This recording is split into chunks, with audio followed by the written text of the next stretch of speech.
Most people have a celebrity that they wish they could get closer to, right? But when does admiration become obsession? Then when does that obsession become violent? You might remember that actress Teresa Saldana, host of Lifetime's Confessions of Crime, was the victim of a brutal attack by a crazed fan. Well, I think that most people who are actors must go on and must live their lives as artists and as people without giving into fear or panic. Now, Teresa was lucky. She survived. But my Sister Sam actress, Rebecca Schaefer, was not so lucky. She was shot dead by a total stranger, a fan craving her love and her undevoted attention. Joining us today is actress Victoria Wyndham from NBC's Another World, who fell victim to a fan's crazy obsession.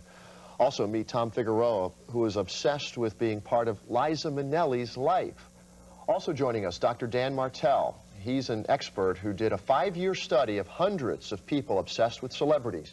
And author Missy Laws, whose book, Meet the Stars, is a step-by-step guide on meeting any and every celebrity. Please help me welcome them all, will you? So, Victoria, we'll start with you. Everybody, of course, wants to have fans. I mean, anybody in the performance arts wants to have fans who love them and adore them. Tell us how fans have become obsessed with you, and what have they done? Well, first I have to say that in the 25 years I've been in the business, I found that the majority of audiences are very sophisticated, very understanding of the demarcation between public and private selves. But occasionally, they don't make that distinction, and then it becomes intrusive and evasive. In my own life, it's only been intrusive and evasive. Bad enough. And in one instance, at about 10:30 one night, when my children were very small, a collection of young people arrived at my doorstep and wanted to be let into my home. And they had convinced the local police that they were family members, because I had an unlisted phone number, and that they hadn't, you know, they gave the police an elaborate story and asked for directions to my house, and they were convincing enough that the police gave them directions to my house. It was that easy to find your house? It wasn't that easy, and so they did need directions. Yeah, but I mean, for the police to just cooperate like that and for them to believe them. Well, they gave a very convincing story. It was quite an elaborate story, and I had the whole police department apologizing profusely for that. But I had to move, and now I left that community and now have a guard dog and a person who lives on my property. This scared you? It was an intrusion that is off-putting, especially, you know, it's your home. I think there's a misunderstanding here. I think that people misunderstand why entertainers entertain. People believe that entertainers entertain because they're exhibitionists. That's incorrect. Most of the entertainers that I know entertain because they're not easy in private and real life, and they need the freedom and protection provided by an artificial situation in which to share their humanity with people. Have your fans ever... Once a fan intrudes into your private life, an entertainer is left with being invaded. And then that entertainer can only assume one thing from that kind of a fan: you don't understand me, and if you don't understand me, you can't be trusted. And I think that's the antithesis of what that fan probably wants. Has a fan ever intruded to the point where he or she was violent with you? Yes. Years ago, when my character was very naughty, I was, you remember,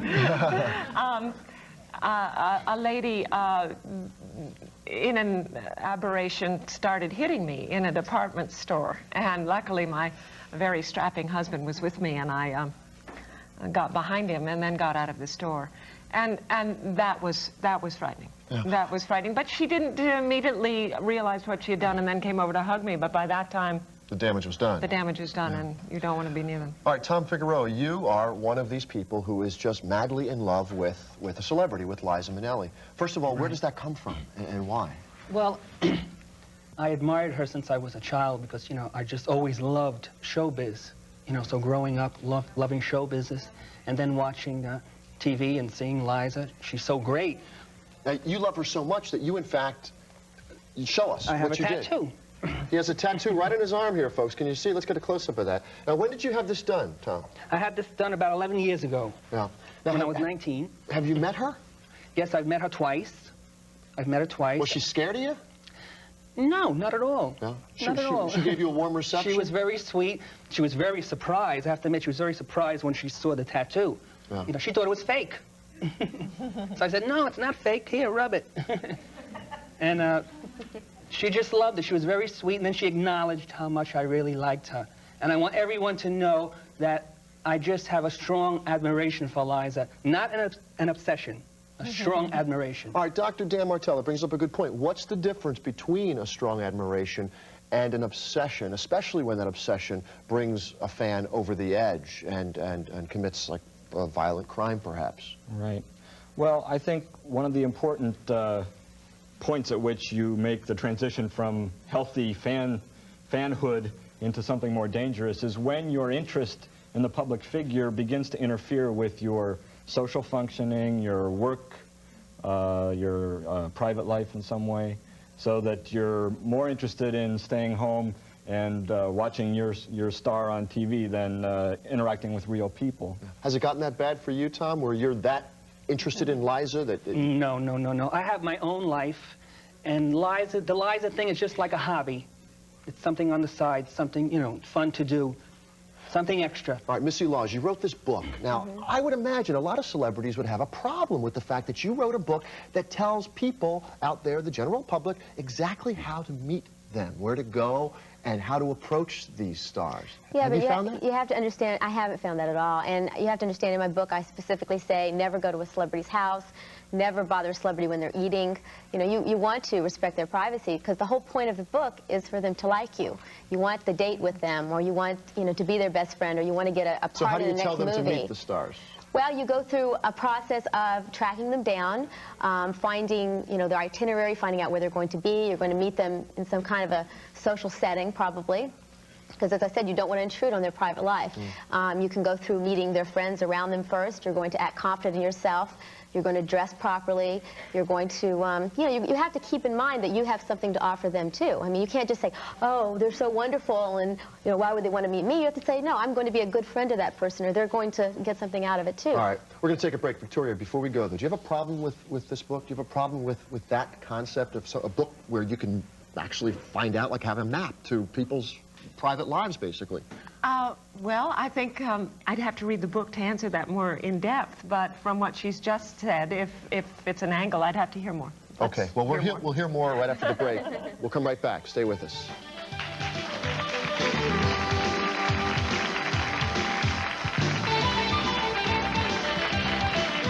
Talking about celebrities and the fans who are obsessed with them. Please welcome back Victoria Wyndham from Another World, Tom Figueroa, who is obsessed with Liza Minnelli, or he says he admires her greatly, and Dr. Dan Martell, who is an expert in this area, and Missy Laws, who wrote a book on meeting and greeting the stars. Now, Dr. Martell, I have to ask you, what's your opinion on a book such as Missy's?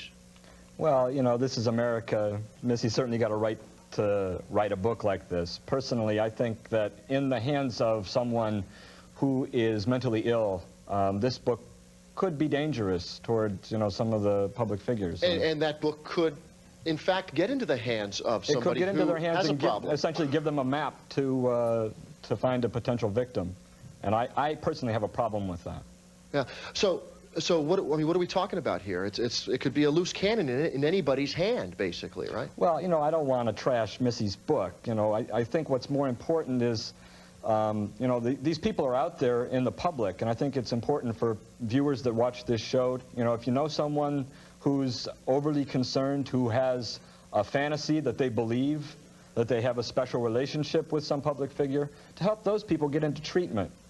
You know, rather than trying to say, well, if there weren't books, you know, there's all kind of things. If they want to find them, they're going to find the public figures when they get that intense. Yeah. What type of person might go over the edge and might become violent with his or her obsession? Well, usually these are people who have a major mental illness. They have a fixed, false belief that they share a special relationship. Sometimes these are sexual or erotic relationships. They believe they're married to the public figure, or they're in a business associate with the public figure.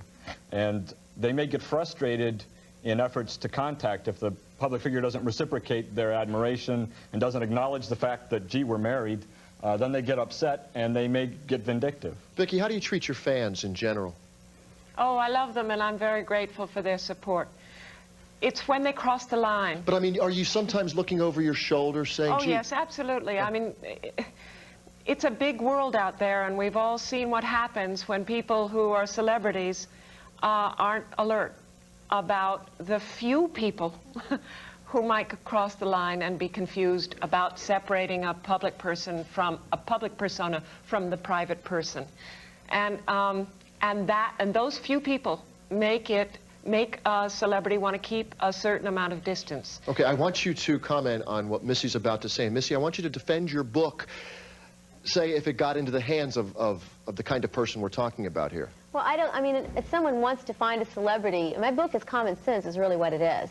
And there have been a lot of people who have sought out celebrities who have never read my book. And there have been a lot of, you know, I mean, you could take a knife and you could say, I can dice tomatoes with it, or I can kill someone with it. You could say that about anything in the world.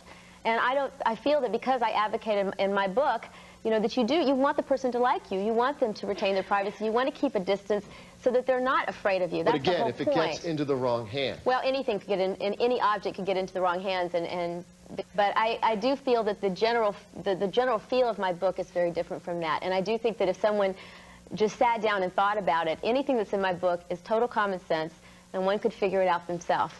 But you say in your book that you've told them ways to get around the person's security. Mm-hmm. Didn't that give you pause? Because what is the security there for, do you think? Well, I mean, that's always what, and feel a certain amount of security and comfort in order to come. I want to meet her. I think that she and I would be, you know, a nice couple. And he might meet you, and you might be very happy that he met you. And it could work out. I think that those situations work out better in a less artificial way. But be that as it may, the incredible invasion to me of any of that kind of tactic, I think, has to do with, certainly in my own industry, now I can't speak for all celebrities, but certainly in the entertainment industry, an entertainer opens themselves up and we share our most private emotional feelings in a very public way. And so consequently, we have a very personal relationship with the audience as a whole. Whatever I do as an actress to touch you or move you is the best of me that I have to give. How much of yourself do you want to give? After that, I need time to restoke, and if that time to restoke is always intruded by the 1,000,001 people that want to get to you, because they think that you're going to be like that every minute of the day, and you can't possibly, and there would be nothing left. See, there are a lot of celebrities who don't feel the way she does. I remember interviewing Penny Marshall about a year ago, and she was sitting behind me in a theater, and I turned around and said, do you mind if I interview you for my book? And she said, you know, I wish more people would come up and talk to me. You know, I think because they think I'm famous, they're afraid to come up to me, and I really wish people would come up to me. I've heard Bob Hope say that. I've heard Jay Leno say that. There are people that don't feel the way you do, and I'm not saying there's anything wrong with the way you feel about it. I think it's the different, obviously it's a different thing you do. I think, you know, I'm an actor, they're entertainers, maybe that's the difference. Maybe so. All right, we got a question here. This is for Vicki. I was wondering, how do you feel about the people that write the books with the maps of stars' homes in them? Yeah, that I find very difficult, and I would... They're mostly inaccurate anyway. I would feel very intruded upon. I mean, that your privacy, you have to have some place where you can just be yourself and be a mommy and be a wife and be a private person. Hi, my personal favorite's Phil Collins. I have a friend who could double for him. I was just wondering, in order to meet him... Are you obsessed with Phil Collins? I have his towel from the last show he did at Madison Square Garden. It took 7 shows to get it, but I got it. Would you do anything to meet him? I wouldn't want to hurt him or anything. I would like to meet him, though, you know, because he's very down to earth. He comes across as that. But I was just wondering if the book's on sale, because I have nothing that I want to go and attack or whatever. I would just like to meet him, you know. Yeah. And this is healthy, right, Doctor? This kind of attitude. I think so, yeah. I mean, again, you get into these issues that performers and public figures have private lives. And it's one thing if they're in a situation, they're on a talk show, they're signing autographs after a performance. That's an appropriate setting. But when fans start to encroach in inappropriate places, when they're showing up at their home, when they're showing up in their private lives, when they're approaching them in restaurants and this kind of thing, that's invasive, that's intrusive, that's inappropriate. And would you show up at a restaurant where Liza was eating and walk up to her table, Tom? And feel good about that? And feel comfortable doing that? I don't think I would do that. No, that's a little... Ah, come on, Tom. No, that's a little, you know... I don't think I would go come on, you got a tattoo on your arm. Something Good personal. for him. Good for him. Or socially. I think people in this industry, though, have to expect this a little bit. I think when you go into this profession, you almost, it goes along with the territory. No, but that's my point. That's exactly You're saying it shouldn't go along with the territory. No, you know, it's the public forum that we're in now. I'm perfectly comfortable to talk with you now. If you were to go into your dressing room, I would no more open that door and intrude on you. So I don't expect it to be done if I'm in my dressing room. If you were in the green room, though, would you feel okay if you were in the green room? Yes, but if you notice, I wasn't, you know. You did notice that. All right, Vicki, how much of yourself do you think your fans are entitled to? I think they're entitled to everything that I give them over the tube, which is everything I am, the best of me. But I don't believe they're entitled to my private life that I share with my family, and I think that all of them know that. For the most part. It's just the very few that can't make that separation. And it's a separation. This gentleman just said something very interesting. He said, Phil Collins is a very together guy, at least he comes across that way. That's the operative. Maybe he isn't a very together guy. And maybe he can't deal with you on a private basis. Maybe the best that you're getting from Phil Collins is what he's giving you, which is huge. You don't do that to him, do you? You don't give him anything. But hey, you got his towel. So why do you have a right to go back to go back and expect more of that? More. The man is doing as much as he can for you by sharing with you his humanity through his art. That's what an actor does. That's what any of them. What now? But that's what I appreciate. Yes, about but when him. is he allowed to say enough is enough? I've now entertained you for 2.5 hours. I've opened a vein for you. And now I need my time to be with my friends and hang out, you know? Right. You look at it... That's the difference. I look at it because I'm there and it's exhausting. No, but you're looking at it as if... unless you've been me, you couldn't possibly know how exhausting that is. Oh, yeah. I'm just saying, you look at it as if you give and you don't get anything in return from meeting your fans or the people out there. And the way I'm looking at it is you go to that celebrity to give something and you want to... It's a reciprocal I get a tremendous relationship. amount from them. I want to say just one thing. Last word, go ahead. But in general. The fans shouldn't be embarrassed about going up to a celebrity and asking them for an autograph, because, you know, we support those stars. So, you know, fans have rights to go up and ask for an autograph, and the stars should, you know, in return show their satisfaction about our, you know, supporting them and give us an autograph. There's nothing wrong with going up and asking for an autograph. So we have rights. Okay, fans folks. have rights. All right, and we've heard them loud and clear. Missy Laws, Dr. Dan Martell, Tom Figueroa, Vicki Wyndham, thank you all very much for being with us today. Be right back.